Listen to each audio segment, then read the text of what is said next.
विद्यार्थी मित्रांनो, गेल्या काही तासिकांपासून आपण अभ्यास करत आहोत तो सहकारी चळवळ शेती आणि सुधारणा या पाठाचा। या पाठाचे लेखक आहेत महाराजा सयाजीराव गायकवाड। आणि महाराजा सयाजीराव गायकवाड यांनी सहकारी मंडळांच्या प्रथम परिषदेला 20 फेब्रुवारी 1914 रोजी बडोदे येथील संस्थानामध्ये केलेल्या भाषणाचा थोडक्यात आढावा या पाठामध्ये देण्यात आलेला आहे। या पाठामध्ये त्यांनी मांडलेले जे विचार आहेत तेच विचार त्यांनी त्यांच्या भाषणातून मांडलेले आहेत आणि त्यांचं भाषण म्हणजेच आपला हा पहिला पाठ। आणि 20 फेब्रुवारी 1914 रोजी सहकारी मंडळांची प्रथम परिषद बडोदे संस्थानामध्ये जी भरवली गेलेली होती त्या ठिकाणी उद्घाटक म्हणून महाराजा सयाजीराव गायकवाड यांना निमंत्रित केलं गेलं होतं। आणि ते निमंत्रण त्यांनी लगेचच स्वीकारलं होतं, कारण त्यामागे त्यांचे दोन महत्त्वाचे हेतू होते।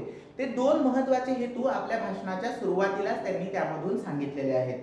आणि सहकारी मंडळांच्या प्रतिनिधींना त्याचबरोबर लोकल मंडळांचे जिल्ह्यावर जे लोकल मंडळ असतं त्या लोकल मंडळाच्या अधिकाऱ्यांना किंवा त्यांच्या सुद्धा प्रतिनिधींना काही मोलाचे सल्ले देता यावेत। सहकारी मंडळांमधील किंवा सहकारी संस्थांमधील किंवा सहकारी चळवळ ही कशी चालवावी, त्यामधील विविध उपाययोजनांचा अवलंब आपण कसा करावा, त्याचा काळजीपूर्वक अभ्यास कसा केला जावा आणि हा संपूर्ण अभ्यास किंवा यामधील विचार, यामधील आर्थिक, नैतिक, सामाजिक फायदे हे प्रत्येक शेतकऱ्यापर्यंत, प्रत्येक नागरिकापर्यंत आपण कसे पोहोचवले पाहिजेत, या काही गोष्टींचा उहापोह त्यांनी आपल्या या भाषणामध्ये थोडक्यात केलेला आहे।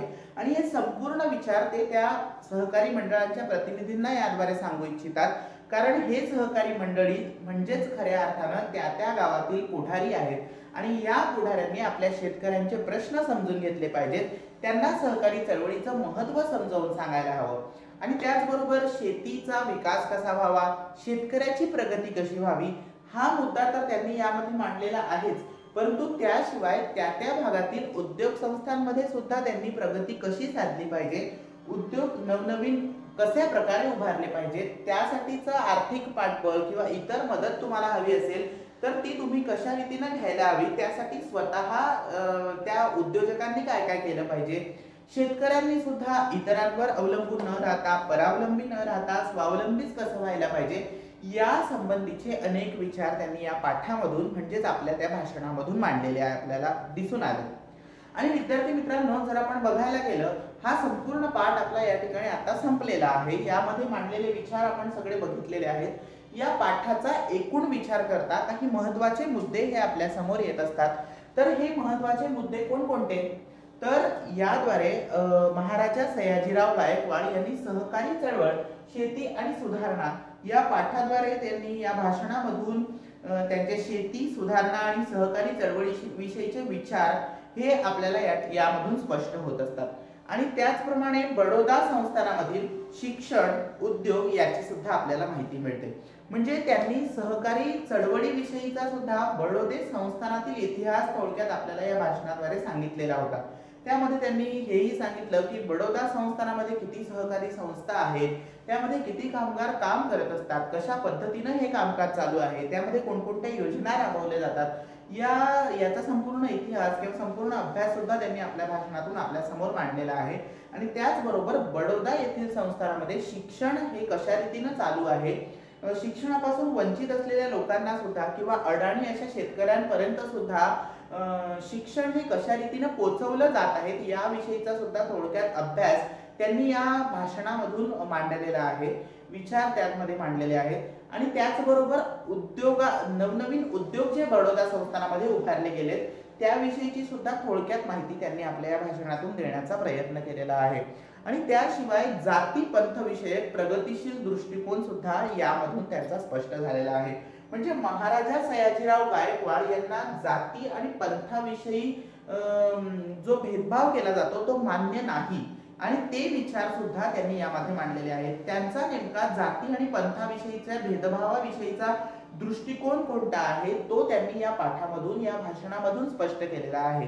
भारतीय जनता ही वेगवेगळ्या जातींमध्ये, वेगवेगळ्या पंथांमध्ये विभागली गेली असल्याचं त्यांनी या ठिकाणी व्यक्त केलेलं आहे। आणि त्याद्वारे ते खंत सुद्धा व्यक्त करतात की याचा विचार करता आपल्या भारतीय जनतेमध्ये असा गैरसमज निर्माण झालेला आहे की या जातीचा हा व्यक्ती असेल तर तोच फक्त तो व्यवसाय करू शकतो, मी हा मुद्दा स्पष्ट करताना आपल्याला संत चळवळीविषयी किंवा संतांचा इतिहास सुद्धा थोडक्यात सांगण्याचा प्रयत्न केलेला होता की संत परंपरेमध्ये सुद्धा त्यावेळी असंच मानलं जायचं, समजा संत नरहरी सोनार असतील तर ते सोनाराचा व्यवसाय करतील, संत सावता माळी असतील ते माळ्याचाच व्यवसाय करतील. अशा पद्धतीनं जे काही संत होते ते सुद्धा त्यांच्या व्यवसायानुसार कामकाज करत होते. काही अर्थानं जर आपण असा विचार केला तर त्या काळी तसा विचार करून व्यवसाय करणं हे काही वेळेस सोपं सुद्धा होतं, परंतु आताच्या आधुनिक तंत्रज्ञानाचा मॉडर्न कल्चरचा विचार जर आपण केला तर त्यानुसार आपण ज्या लोकांमध्ये किंवा ज्या व्यक्तीमध्ये जे गुण आत्मसात असतील त्यानुसार त्याने किंवा त्याच्यामध्ये जर ती कला असेल तर तो त्या पद्धतीचा व्यवसाय करू शकतो. आणि असं केलं तरच आपला भारत देश हा लवकरात लवकर विकसित होणार आहे. आणि म्हणून जाती पंथांविषयीचे जे काही विचार आहेत, जी काही गैरसमजूत आपल्या भारतामध्ये निर्माण झालेली आहे ती आजच्या या काळातील प्रत्येक व्यक्तीने युवकाने विसरायला हवी असा विचार त्यांनी यामधून मांडलेला आहे. म्हणजे त्यांचा जो दृष्टिकोन होता तो नैतिक असा दृष्टिकोन आणि समता प्रस्थापित होण्याविषयीचे त्यांचे विचार या पाठामधून त्यांनी स्पष्ट केलेले आहेत. आणि महत्त्वाच्या मुद्द्यांचा जर आपण विचार करायचा झालं तर विद्यार्थी मित्रांनो, सहकारी चळवळ, शेती आणि सुधारणा या पाठामधून जे काही महत्त्वाचे विचार मांडण्यात आलेले आहेत त्यामधील पहिला आणि महत्त्वाचा विचार म्हणजे बडोदा संस्थानामधील सहकारी चळवळ. बडोदा संस्थानामधील सहकारी चळवळ ही कशा रीतीने राबवली जाते, या सहकारी चळवळीमध्ये वेगवेगळ्या योजना या शेतकऱ्यांपर्यंत पोहोचवण्यासाठी कोणकोणते प्रयत्न केले जातात त्याविषयीचा विचार किंवा याविषयीचा हा महत्त्वाचा मुद्दा या पाठामधून मांडण्यात आलेला आहे. बडोदा संस्थानामधील सहकारी चळवळ. बडोदा संस्थानाचा विकास करण्यासाठी किंवा बडोदा संस्थानाचा उत्कर्ष साधून आणण्यासाठी महाराजा सयाजीराव गायकवाड यांनी 25 वर्ष वेगवेगळी कामगिरी केली. आणि 25 वर्ष ही कामगिरी केल्यानंतर त्यांनी 1914 साली हे विचार त्यांनी मांडलेले आहेत. म्हणजे 25 वर्ष मी वेगवेगळ्या प्रकारची कामगिरी करत आलेलो आहे, परंतु हवा तसा पाठिंबा मला संपूर्ण राज्यामधून, संपूर्ण राज्यातील सहकारी मंडळांच्या प्रतिनिधींचा असो किंवा लोकल मंडळांच्या अधिकाऱ्यांचा असो, संपूर्णपणे पाठिंबा मला मिळत नाही. आणि असा तुमचा पाठिंबा मिळत नसल्याने माझ्या संपूर्ण राज्याचा कारभार हा मला सुरळीत पद्धतीने चालवता येत नाही, अशी खंत सुद्धा त्यांनी या पाठामध्ये व्यक्त केलेली आहे. आणि त्याचबरोबर बडोदा संस्थानामधील सहकारी चळवळीविषयीचा अभ्यास, त्याचा इतिहास त्यांनी या पाठामधून मांडलेला आहे. त्याशिवाय विद्यार्थी मित्रांनो, दुसरा महत्त्वाचा मुद्दा या पाठामधून कोणता मांडण्यात आलेला आहे तर सहकारी चळवळीविषयीचे लेखकाचे विचार. म्हणजे हा झाला बडोदा संस्थानामधील सहकारी चळवळ याविषयीचा महत्त्वाचा मुद्दा किंवा त्याविषयीचा अभ्यास त्यांनी यामध्ये केलेला आहे. परंतु त्याशिवाय संपूर्ण राज्यातील सहकारी चळवळीविषयी महाराजा सयाजीराव गायकवाड यांचे विचार कोणकोणते आहेत, सहकारी चळवळीचे आर्थिक फायदे, नैतिक फायदे, सामाजिक फायदे, आणि त्याचबरोबर सहकारी चळवळ ही आपल्याला काय शिकवते तर परावलंबी न राहता, दुसऱ्यावर अवलंबून न राहता आपण स्वावलंबनाने काम करायला शिकलं पाहिजे. आणि सगळ्यात महत्त्वाचा मुद्दा म्हणजे सहकार या शब्दाचा जो अर्थ आहे तो प्रत्येकाने समजून घेतला पाहिजे. सहकार म्हणजे काय तर वेगवेगळ्या विचारसरणीच्या लोकांनी किंवा एक समान विचारसरणीच्या लोकांनी एकत्र येऊन एकाच गोष्टीचा सुसंघटितपणे, एकत्रितपणे केलेला विचार आणि त्या पद्धतीने विचार करून आर्थिक उलाढाल करणारी एखादी संस्था त्यांनी उभारणं, त्याला सहकारी संस्था असं आपण थोडक्यात म्हणतो.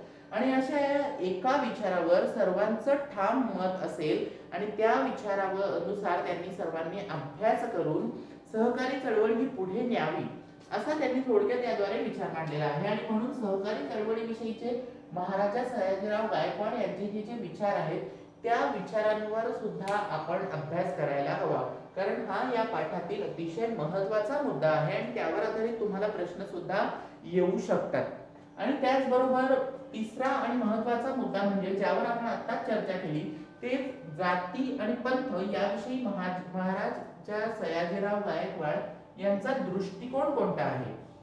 जाती पंथांमध्ये जो भेदभाव केला जातो आणि जो गैरसमज निर्माण झालेला आहे भारतीय जनतेमध्ये, तो गैरसमज आपण प्रत्येकानं कसा दूर करायला हवा याविषयीचा विचार त्यांनी या पाठामध्ये मांडलेला आहे. आणि महत्वाचं म्हणजे याद्वारे आपल्याला काय दिसून येतं तर जाती आणि पंथ याविषयी सयाजीराव महाराजांचा दृष्टिकोन कोणता होता हा महत्वाचा मुद्दा या पाठामध्ये किंवा या भाषणामध्ये मांडण्यात आलेला आहे. आणि त्याशिवाय विद्यार्थी मित्रांनो, चौथा आणि शेवटचा मुद्दा, महत्वाचा मुद्दा म्हणजे उद्योग विषयक सयाजीराव गायकवाड यांचं धोरण. कोणतं धोरण त्यांनी उद्योग विषयक आखलेलं आहे किंवा त्यांनी जी कर्ज योजना उद्योजकांना उपलब्ध करून दिलेली आहे, ते कर्ज योजना प्रत्येक उद्योजकांपर्यंत, नवीन उद्योग उभारणाऱ्या उद्योजकांपर्यंत आणि त्याचबरोबर जे जुने उद्योजक, जुने कारखानदार आहे त्यांच्यापर्यंत ह्या वेगवेगळ्या योजना पोहोचवता याव्यात किंवा त्याविषयीची त्यांनी जी धोरणं आखलेली आहेत त्या धोरणांचा सुद्धा या पाठामध्ये विचार करण्यात आलेला आहे. त्यांनी असं म्हटलेलं आहे की शेती आणि शेतकऱ्याचा विकास, त्याची प्रगती आपल्याला साधावयाची आहे. शेती या क्षेत्रामध्ये, शेती या व्यवसायामध्ये त्याचा उत्कर्ष आपल्याला नक्कीच साधायचा आहे. कारण 75% जनता ही आजही शेती करत असते आणि 80% जनता ही शेतीवर आजही अवलंबून आहे. आणि अशा या शेतीवर जास्तीत जास्त अवलंबून राहणाऱ्या जे क्षेत्र आहे त्या क्षेत्राचा आपल्या सर्वांना विकास हा साधावयाचा आहे. परंतु अशा वेळी शेती करत असताना आपण उद्योग संस्थांना विसरायला नको, आपण उद्योगांना विसरायला नको. नवनवीन उद्योगांवर आपण प्रत्येकाने विचार हा केलाच पाहिजे आणि नवनवीन उद्योग आपण उभारले पाहिजेत. आधुनिक तंत्रज्ञान हे कोणतं आहे, त्या आधुनिक तंत्रज्ञानाचा प्रत्येक अडाणी शेतकऱ्याने सुद्धा, प्रत्येक अडाणी अशिक्षित नागरिकाने सुद्धा विचार करायला हवा. आणि प्रत्येकाने आजच्या काळात हे नवनवीन तंत्रज्ञान अभ्यासणं हे आजच्या काळाची गरज झालेली आहे, हे सुद्धा विचार त्यांनी या पाठामध्ये मांडलेले आहेत. याशिवाय काही महत्त्वाचे मुद्दे सुद्धा त्यांनी या पाठामधून मांडलेले आहेतच. आणि या महत्त्वाच्या मुद्द्यांचा सुद्धा आपण यामध्ये विचार केलेला आहेच. तर विद्यार्थी मित्रांनो, तरी सुद्धा हे जे काही महत्त्वाचे विचार आहेत, महत्त्वाचे मुद्दे आहेत, यावर आपण प्रत्येकाने अभ्यास करणं हे अत्यावश्यक आहे. कारण आपल्याला FY BCom साठी किंवा प्रथम वर्ष वाणिज्यासाठी जी काही प्रश्नपत्रिका असणार आहे, प्रश्नपत्रिकेचं स्वरूप कसं असणार आहे ते मी तुम्हाला पहिल्या तासिकेमध्ये सांगितलेलं होतंच. आणि यानुसार जर आपण विचार केला तर आपल्याला लेखी परीक्षा जी येणार आहे ती 70 गुणांसाठी असणार आहे.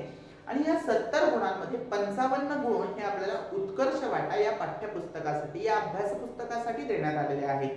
मग या 55 गुणांमध्ये आपल्याला या उत्कर्ष वाटामध्ये 10 पाठ देण्यात आलेले आहे. आणि या 10 पाठांमधील पहिला आणि महत्वाचा आणि सर्वात मोठा जो पाठ असेल तर तो आपल्याला सहकारी चळवळ, शेती आणि सुधारणा. आणि म्हणूनच यावर आपल्याला प्रश्न हे नक्कीच आणि निश्चित विचारले जाणार आहेतच.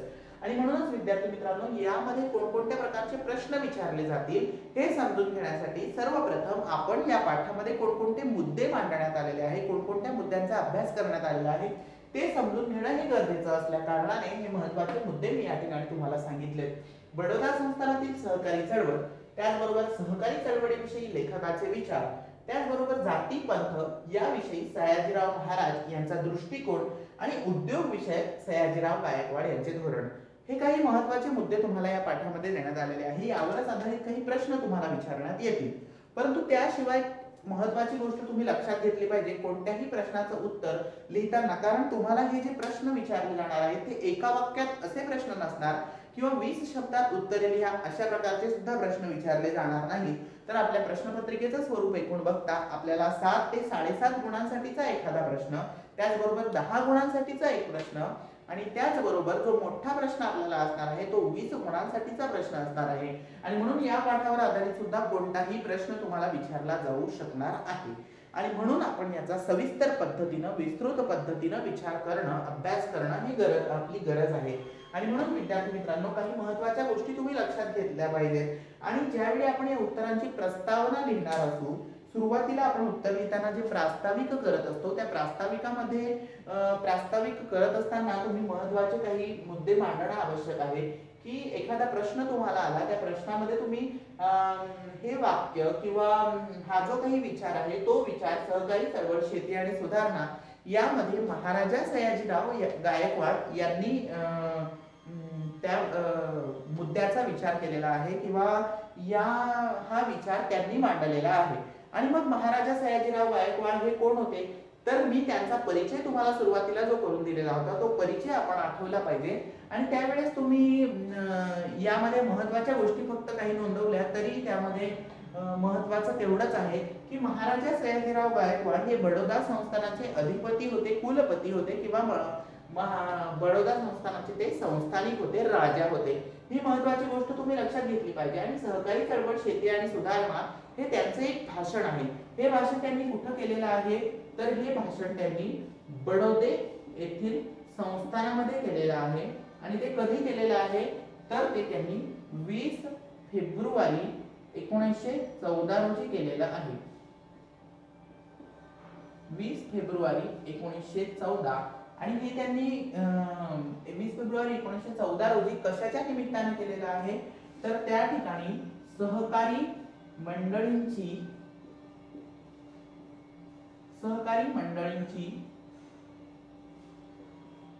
किंवा सहकारी चळवळीची प्रथम परिषद भरवण्यात आलेली होती. आणि या प्रथम परिषदेला महाराजा सयाजीराव गायकवाड हे उद्घाटक म्हणून त्या ठिकाणी उपस्थित होते. आणि उद्घाटक म्हणून त्यांनी काही महत्त्वाचे सल्ले, महत्त्वाचे मुद्दे या ठिकाणी मांडलेले आहेत. आणि हे विचार त्यांनी कोणापर्यंत पोहोचवण्याचा प्रयत्न केलेला आहे, त्यांना त्या ठिकाणी येण्याचे त्यांचे दोन महत्त्वाचे कोणते हेतू होते, त्यांनी कोणकोणते विचार मांडले आहेत, हे तर तुम्ही लक्षात ठेवणं किंवा महत्त्वाचं आहेच. परंतु त्याशिवाय उद्घाटक म्हणून त्यांनी कोणाला उद्देशून हे भाषण केलेलं आहे, तर सहकारी मंडळांचे किंवा सहकारी संस्थांचे अधिकारी किंवा प्रतिनिधी आणि त्याचबरोबर लोकल बोर्डाचे, लोकल मंडळांचे जे जिल्ह्याचे लोकल मंडळांचे जे अधिकारी आहेत त्यांना काही महत्त्वाचे विचार समजावून देण्यासाठी त्यांनी हे भाषण केलेलं आहे. आणि म्हणून विद्यार्थी मित्रांनो, हे काही महत्त्वाचे मुद्दे आपण प्रत्येकाने लक्षात ठेवणं हे तितकंच जास्त गरजेचं आहे. आणि याशिवाय विद्यार्थी मित्रांनो, तुम्हाला या पाठावर आधारित प्रश्न कशा स्वरूपाचे येणार आहेत याचा सुद्धा आपण आजच्या तासिकेला विचार करणार आहोत. म्हणजे या संपूर्ण पाठाचा आणि त्यावरील प्रश्नावलीचा अभ्यास सुद्धा आपला या ठिकाणी पूर्ण होणार आहे. आणि म्हणून विद्यार्थी मित्रांनो, या पाठामध्ये त्यांनी कोणकोणते महत्त्वाचे विचार मांडले आहेत ते आपण आता बघितलेलं आहे. परंतु याशिवाय कोणकोणत्या महत्त्वाचे प्रश्न तुम्हाला या पाठावर आधारित येऊ शकतात ते आपण आता अभ्यासूया. तर विद्यार्थी मित्रांनो, हे जे संभाव्य प्रश्न आहेत ते संभाव्य प्रश्न आपण आता बघणार आहोत. जे मुद्दे आपण थोडक्यात अभ्यासले त्या मुद्द्यांवरच आधारित हे संभाव्य प्रश्न असणार आहेत. आणि असेच प्रश्न तुम्हाला परीक्षेमध्ये येऊ शकतात. तर विद्यार्थी मित्रांनो, हे संभाव्य प्रश्न कोणकोणते आहेत, तर पहिला आणि महत्त्वाचा प्रश्न म्हणजे महाराजा सयाजीराव गायकवाड यांच्या व्यक्तिमत्वाचा परिचय करून द्या. विद्यार्थी मित्रांनो, सुरुवातीला आपल्या या महाराजा सयाजीराव गायकवाड या लेखकांचा परिचय मी तुम्हाला करून दिला होता. त्यांचं चित्र सुद्धा मी तुम्हाला पीपीटी प्रेझेंटेशन द्वारे दाखवलेलं होतं. आणि महाराजा सयाजीराव गायकवाड हे नेमके कोण होते, त्यांनी कोणकोणती कामगिरी केलेली आहे, कोणकोणत्या क्षेत्रात त्यांनी काम केलेलं आहे, त्याविषयीचा थोडक्यात परिचय हा आपण करून घेतलेला होता. विद्यार्थी मित्रांनो, आपल्या उत्कर्ष वाटा या पुस्तकामध्ये शेवटचे जे पेजेस आहेत, शेवटचे जे पृष्ठ काही दिलेले आहेत त्या पृष्ठांवर लेखकांचा परिचय सुद्धा देण्यात आलेला आहे. त्यामधून सुद्धा तुम्ही याचा अभ्यास करू शकता. आणि सर्वात महत्त्वाचं म्हणजे हे जे संपूर्ण भाषण त्यांचं आहे, हा संपूर्ण पाठ आहे, हा संपूर्ण पाठ अभ्यासल्यानंतर त्यांच्या व्यक्तिमत्वाचे पैलू सुद्धा आपल्या समोर येत असतात. त्यांचं व्यक्तिमत्व हे अष्टपैलू व्यक्तिमत्व कशा स्वरूपाचं होतं ते सुद्धा आपल्या सगळ्यांच्या लक्षात येतच. आणि म्हणूनच हा जो पहिला आणि महत्त्वाचा प्रश्न आहे, महाराजा सयाजीराव गायकवाड यांच्या व्यक्तिमत्वाचा परिचय करून द्या, हा परिचय करून देण्यासाठी तुम्हाला हा पाठ सुद्धा पुरेसा आहे. महत्त्वाच्या गोष्टी तुम्ही या ठिकाणी लक्षात घेणं हे गरजेचं आहे. आणि म्हणून विद्यार्थी मित्रांनो, हा आपल्याला जास्तीत जास्त गुण मिळवून देणारा, फक्त आपण उत्तर लिहिताना मुद्द्यांनुसार उत्तर लिहिणं हे या ठिकाणी अपेक्षित असणार आहे. आणि म्हणून विद्यार्थी मित्रांनो, संभाव्य प्रश्नांमधील हा पहिला आणि महत्त्वाचा प्रश्न आपण प्रत्येकाने लक्षात घ्यायला हवा. तो म्हणजे आपल्या या लेखकांचा, महाराजा सयाजीराव गायकवाड यांच्या व्यक्तिमत्वाचा परिचय करून द्या. दुसरा आणि महत्त्वाचा विचार म्हणजे महाराजा सयाजीराव गायकवाड यांनी यात कोणकोणते विचार मांडलेले आहेत ते आपण त्या महत्त्वाच्या मुद्द्यांमध्ये अभ्यासलंच. आणि यावरूनच हे काही प्रश्न तुम्हाला या ठिकाणी येऊ शकतात. ते म्हणजे महाराजा सयाजीराव गायकवाड यांचे सहकार विषयीचे विचार स्पष्ट करा. महाराजा सयाजीराव गायकवाड यांचे सहकार विषयीचे विचार स्पष्ट करा. आपल्या पाठाचं नाव आहे सहकारी चळवळ, शेती आणि सुधारणा. आणि म्हणून विद्यार्थी मित्रांनो, आपण सुरुवातीला जो काही आपल्याला विचार अभ्यासावयाचा आहे तो म्हणजे सहकार विषयीचे किंवा सहकारी चळवळी विषयीचे महाराजा सयाजीराव गायकवाड यांचे विचार कोणकोणते आहेत ते विचार स्पष्ट करा, असा प्रश्न आपल्याला या ठिकाणी येऊ शकतो. त्यानंतरचा पुढचा महत्त्वाचा प्रश्न म्हणजे महाराजा सयाजीराव गायकवाड यांचे शेती आणि सुधारणा विषयीचे विचार स्पष्ट करा. शेती आणि सुधारणा या संबंधित त्यांनी अनेक विचार यामध्ये मांडलेले आहेत जे आपण अभ्यासलेच आहेत. सहकारी चळवळीचे फायदे त्यांनी यामध्ये सांगितले आहेत. शेतीमध्ये अधिक सुधारणा करण्यासाठी कशा पद्धतीची शेती केली पाहिजे, तर शास्त्रीय पद्धतीची शेती करणं हे आजच्या शेतकऱ्यांनी सुद्धा शिकणं हे गरजेचं आहे. आधुनिक तंत्रज्ञानाचा वापर शेतीमध्ये करता यायला हवा. पारंपरिक पद्धतीची शेती करत असू तरी पारंपरिक पद्धतीची शेती करत असताना सुद्धा त्या शेतकऱ्याने किती प्रमाणात ती साधनं किंवा शेतीविषयीची साहित्य वापरायला हवीत आणि किती कामगार त्यासाठी लागणार आहेत, किती मजूर यासाठी लागणार आहेत, त्या सर्व गोष्टींचा अभ्यास करून, काळजीपूर्वक अभ्यास करून त्याने ही शेती केली पाहिजे. आणि शेतीमध्ये अधिकाधिक सुधारणा घडवून आणण्यासाठी अजून कोणकोणते प्रयत्न करायला हवेत, इतरांवर अवलंबून न राहता स्वावलंबनाने काही गोष्टी करायला हव्यात, याविषयीचे अनेक विचार त्यांनी या पाठामध्ये मांडलेले आहेत. आणि यावर आधारित प्रश्न हा तुम्हाला नक्कीच येऊ शकतो. तो म्हणजे महाराजा सयाजीराव गायकवाड यांनी शेती आणि सुधारणा विषयी कोणकोणते विचार मांडलेले आहेत ते विचार स्पष्ट करा. त्यानंतरचा पुढचा आणि महत्त्वाचा प्रश्न म्हणजे महाराजा सयाजीराव गायकवाड यांचे औद्योगिक व ग्रामीण विकासाविषयीचे विचार.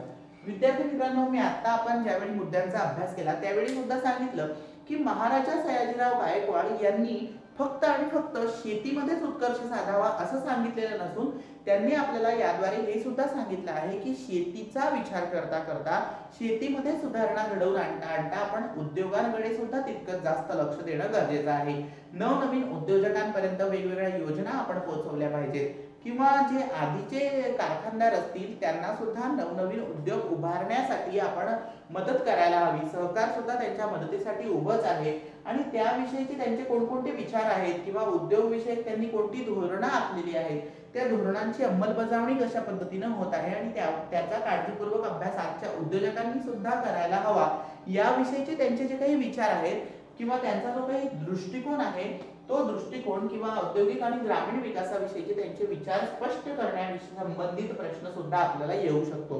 त्यांनी आपल्याला हेही सांगितलं होतं की गांधीजींनी ज्याप्रमाणे खेड्याकडे चला असा उपदेश केलेला आहे त्याचप्रमाणे शेतीमध्ये सुद्धा आपल्याला किंवा आपल्या राज्याचा सुद्धा संपूर्ण विकास घडवून आणायचा असेल, करायचा असेल तर आपण सुरुवातीला ग्रामीण भागांकडे, खेड्यांकडे लक्ष दिलं पाहिजे. आणि खेड्यांमधील आपण ज्या काही गोष्टी खेड्यांमध्ये आढळून येत नाही त्या ठिकाणची ती गरज आहे, ती गरज आपल्याला भागवता आली पाहिजे. आणि म्हणून खेडे ही अधिक संपन्न होण्यासाठीच त्यांनी सहकारी मंडळांच्या प्रथम परिषदेमध्ये या प्रतिनिधींना आणि लोकल बोर्डाच्या जिल्ह्यांमधील लोकल बोर्डाच्या अधिकाऱ्यांना किंवा सदस्यांना सुद्धा काही विचार महत्त्वाचे सांगितलेले आहेत की तुम्ही तुमच्या भागात जाऊन कोणकोणती कामगिरी करायला हवी.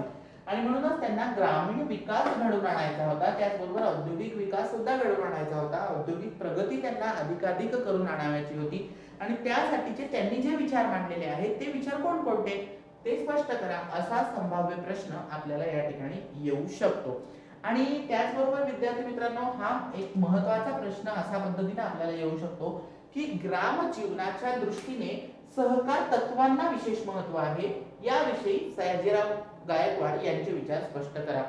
ग्राम जीवनाच्या दृष्टीने ग्रामीण भागाचा आपण विकास करायला हवा, खेड्यांचा विकास करायला हवा आणि ग्रामीण जीवन हे कशा पद्धतीचं आहे तर या ग्रामीण जीवनाच्या दृष्टिकोनातून जर आपण विचार केला तर ग्राम जीवनाच्या दृष्टीने सहकार तत्वांना विशेष महत्त्व कशा पद्धतीने दिलं जातं किंवा सहकार तत्वांना कशा पद्धतीने विशेष महत्त्व दिलं जायला हवं, याविषयीचे महाराजा सयाजीराव गायकवाड यांनी जे विचार मांडलेले आहेत ते या ठिकाणी आपल्याला स्पष्ट करावायचे आहेत. म्हणजे सहकारी मंडळांच्या प्रतिनिधींना उद्देशून ज्यावेळी त्यांनी सांगितलेलं आहे की तुम्ही सुरुवातीला ग्रामीण भागाचा विकास करायला शिका, ग्रामीण भागातील प्रत्येक नागरिकांपर्यंत ही चळवळ पोहोचवा, तुम्ही स्वतः काळजीपूर्वक अभ्यास करा, आपल्या ग्रामीण भागांचा सुद्धा अभ्यास करा, त्यामध्ये कोणकोणत्या गोष्टींची आवश्यकता आहे त्याचा अभ्यास करून तुम्ही या सहकारी चळवळीच्या दृष्टिकोनातून त्या ठिकाणी वेगवेगळ्या गोष्टींचा अवलंब करा, वेगवेगळ्या योजना प्रत्येक नागरिकांपर्यंत पोहोचवा.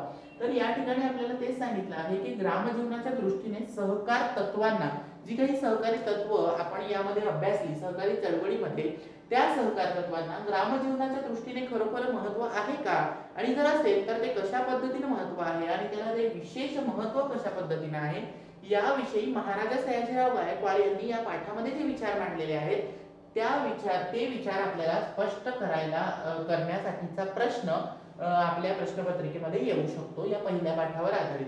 आणि विद्यार्थी मित्रांनो, अजून एक शेवटचा मी एक प्रश्न या ठिकाणी तुम्हाला सांगितलेला आहे, यावर आधारित सुद्धा प्रश्न आपल्याला येऊ शकतो, तो म्हणजे आधुनिक काळातील, कारण महाराजा सयाजीराव गायकवाड यांनी वारंवार एक विचार या ठिकाणी मांडलेला आहे की प्रत्येक शेतकरी असो किंवा प्रत्येक नागरिक असो, प्रत्येक उद्योजक असो, त्याने या आधुनिक काळाचा विचार करून त्या पद्धतीने पुढे जायला, स्वतःला अद्ययावत करायला, अपडेटेड करायला शिकलं पाहिजे। आणि त्या पद्धतीने आधुनिक संस्कृतीचा म्हणजे मॉडर्न कल्चरचा विचार करता आजच्या काळानुसार विचार करून प्रत्येक क्षेत्रात काम केलं पाहिजे, हे त्यांनी आपल्याला वेळोवेळी सुचवलेलं आहे किंवा त्या प्रतिनिधींना वेळोवेळी सुचवलेलं आहे। आणि म्हणून त्या स्वरूपाचा प्रश्न सुद्धा आपल्याला येऊ शकतो की आधुनिक काळातील समाजाला उदार तत्वांची गरज आहे असे लेखकाला का वाटते। आपल्या पाठामध्ये याविषयीचा एक विचार मांडलेला आहे, काही विचार मांडलेले आहेत, ते विचार आपण या ठिकाणी स्पष्ट करणं हे गरजेचं आहे की आधुनिक काळातील समाजाला उदार तत्वांची गरज नक्की का आहे, कशी आहे, हे आपल्याला यामध्ये स्पष्ट करायचं आहे। असं लेखकाला का वाटतं, त्याचं कारण आपल्याला या उत्तरामध्ये स्पष्ट करावं लागू शकतं। आणि म्हणून विद्यार्थी मित्रांनो, हे जे संभाव्य प्रश्न या ठिकाणी मी तुम्हाला दिलेले आहेत, त्या संभाव्य प्रश्नांचा आपण प्रत्येकाने अभ्यास करा, त्या पद्धतीने अभ्यास करून त्याची उत्तरं आपल्या वहीमध्ये सोडवा आणि त्या पद्धतीने छान मुद्द्यांनुसार प्रास्ताविक, त्याचा मध्य, त्यामध्ये वेगवेगळे मुद्दे आणि समारोप अशा पद्धतीने विस्तृत असं उत्तर छान आपल्या वहीमध्ये तयार करून ठेवा, जेणेकरून तुम्हाला परीक्षेच्या वेळी यामध्ये कोणतीही अडचण निर्माण होणार नाही। आपल्याला कितीही गुणांचा प्रश्न आला तरी त्यावर उत्तर छान पद्धतीने लिहिता यायला हवं। आणि या पाठाच्या व्यतिरिक्त वेगळे असे विचार यामध्ये किंवा वेगळं असं आपल्याला काही मांडावं लागणार आहे असं नव्हे, तर या पाठामध्ये, या भाषणामधूनच सहकारी चळवळ, शेती आणि सुधारणा विषयक अनेक विचार महाराजा सयाजीराव गायकवाड यांनी यामध्ये मांडलेले आहेत, फक्त आपल्याला मुद्द्यांनुसार ते स्पष्ट करता यायला हवे। आणि म्हणून विद्यार्थी मित्रांनो, हे जे 6 प्रश्न मी या ठिकाणी संभाव्य प्रश्न दिलेले आहेत, यावर प्रत्येकाने अभ्यास करणं हे गरजेचं आहे। पहिला प्रश्न होता महाराजा सयाजीराव गायकवाड यांच्या व्यक्तिमत्वाचा परिचय, दुसरा सयाजीराव गायकवाड यांचे सहकार्याविषयीचे विचार, तिसरा महत्त्वाचा प्रश्न शेती आणि सुधारणा विषयीचे महाराजा सयाजीराव गायकवाड यांचे विचार, त्याचबरोबर औद्योगिक आणि ग्रामीण विकासाविषयीचे सयाजीराव गायकवाड यांचे विचार स्पष्ट करा, हे आपल्याला या ठिकाणी स्पष्ट करता यायला हवे। त्याचबरोबर ग्रामजीवनाच्या दृष्टीने सहकार तत्वांना कसं विशेष महत्त्व आहे याविषयी सयाजीराव यांचे विचार कोणकोणते आहेत ते आपल्याला स्पष्ट करायचे आहे। आणि शेवटचा प्रश्न होता की आधुनिक काळातील समाजाला उदार तत्वांची गरज आहे असं लेखकाला का वाटतं, मग ते लेखकाला का वाटतं आणि खरोखरच उदार तत्वांची गरज आहे का, याविषयीचं विवेचन आपल्याला या उत्तरामध्ये करावं लागणार आहे। आणि म्हणून विद्यार्थी मित्रांनो, आपण प्रत्येकानं या पाठाचा छान पद्धतीने अभ्यास करा आणि त्याचबरोबर हे प्रश्न सुद्धा आपल्या वहीमध्ये प्रत्येकानं लिहून घ्या आणि त्यानुसार प्रत्येकानं त्यावर अभ्यास करायला शिका। विद्यार्थी मित्रांनो, हा पाठ आपला या ठिकाणी संपलेला आहे। गुगल क्लासरूमला सुद्धा आपली ही तासिका मी आपल्याला दररोज पाठवत असतो। तर विद्यार्थी मित्रांनो, या ठिकाणी हे जे संभाव्य प्रश्न मी तुम्हाला दिले, या संभाव्य प्रश्नांवर आधारित आपल्याला स्वाध्याय क्रमांक 1 सोडवायचा आहे। पहिल्या पाठावर आधारित हा स्वाध्याय तुम्हाला या ठिकाणी सोडवून गुगल क्लासरूमला त्याची पीडीएफ करून पाठवायची आहे आणि त्याचबरोबर आपल्या वहीमध्ये हा लिहून ठेवायचा आहे। स्वाध्याय क्रमांक 1 जे संभाव्य 6 प्रश्न मी तुम्हाला आता सांगितले ते तुम्ही तुमच्या वहीमध्ये लिहून घेतलेच असतील। जरी तुम्ही लिहून घेतले नसतील तरी हे 6 संभाव्य प्रश्न मी तुम्हाला गुगल क्लासरूमला नंतर पीडीएफ करून पाठवणार आहेतच। म्हणून हे संभाव्य 6 प्रश्न तुम्ही आपल्या वहीमध्ये सोडवून ते मला पाठवायचे आहेत आणि त्यावर अभ्यास करून आपल्या मनाने छान पद्धतीने विचार करून छान पद्धतीने उत्तर आपण यावर लिहावयाचे आहेत। म्हणून विद्यार्थी मित्रांनो, स्वाध्याय क्रमांक 1 हा तुम्ही आपल्या वहीमध्ये नक्कीच सोडवा। आणि अजून एक उपक्रम थोडक्यात मी तुम्हाला यामध्ये सांगतो की हा स्वाध्याय तुम्हाला या ठिकाणी दिलेला आहेच, परंतु याशिवाय तुम्ही याविषयी अजून छान पद्धतीनं तुम्हाला कसे मांडता येतील किंवा छान पद्धतीनं उत्तरं कसं लिहिता येतील, तर त्यासाठी तुम्ही एक एक म्हणजे आपल्या या पाठाचा अभ्यास तर नक्कीच करा. हा पाठ संपूर्ण छान पद्धतीने अभ्यासा, परंतु त्याशिवाय एक उदाहरणादाखल बाबा भांड यांनी लिहिलेलं महाराजा सयाजीराव गायकवाड यांचं चरित्र सुद्धा आपण वाचलं पाहिजे. महाराजा सयाजीराव गायकवाड यांच्यावर आधारित बाबा भांड जे प्रसिद्ध असे मराठीतील साहित्यिक आहेत, कादंबरीकार आहेत, या बाबा भांड यांनी महाराजा सयाजीराव गायकवाड यांचं जे चरित्र लिहिलेलं आहे ते चरित्र जर आपल्याला वाचायला मिळालं तर विद्यार्थी मित्रांनो हे चरित्र नक्की आपण वाचलं पाहिजे आणि त्याद्वारे तुम्हाला महाराजा सयाजीराव गायकवाड यांच्या व्यक्तिमत्वाचे संपूर्ण पैलू अभ्यासता येणार आहे. त्याच पद्धतीने त्यांनी कोणकोणते विचार मांडलेले आहेत किंवा त्यांनी आयुष्यामध्ये त्यांच्या करिअरमध्ये कोणकोणत्या क्षेत्रांमध्ये जाऊन त्यांनी अभ्यास केलेला आहे, कामगिरी बजावलेली आहे, कोणकोणती सामाजिक कार्य, नैतिक कार्य त्यांनी पार पाडलेली आहेत, या कार्यांविषयीचा संपूर्ण आढावा किंवा त्यांच्या संपूर्ण या चरित्रामध्ये देण्यात आलेला आहे. आणि म्हणून विद्यार्थी मित्रांनो एक उपक्रम म्हणून या ठिकाणी बाबा भांड यांनी लिहिलेलं चरित्र महाराजा सयाजीराव गायकवाड यांचं ते तुम्हाला जर मिळालं तर नक्की अभ्यासा आणि आपला हा पहिला स्वाध्याय क्रमांक संभाव्य 6 प्रश्न जे मी तुम्हाला दिले आहेत ते तुम्ही सोडवायचे आहेत. विद्यार्थी मित्रांनो हा पाठ या ठिकाणी संपलेला आहे, त्यावर आधारित संभाव्य 6 प्रश्न सुद्धा संपलेले आहेत. उत्कर्ष वाटा हे पुस्तक आपण सगळ्यांनी घेतलेलंच असेल, घेतलं नसेल तर ते पुस्तक आजच लगेच विकत घ्या आणि त्या पद्धतीने आपल्या FY BCom च्या अभ्यासाला प्रत्येकानं लागा.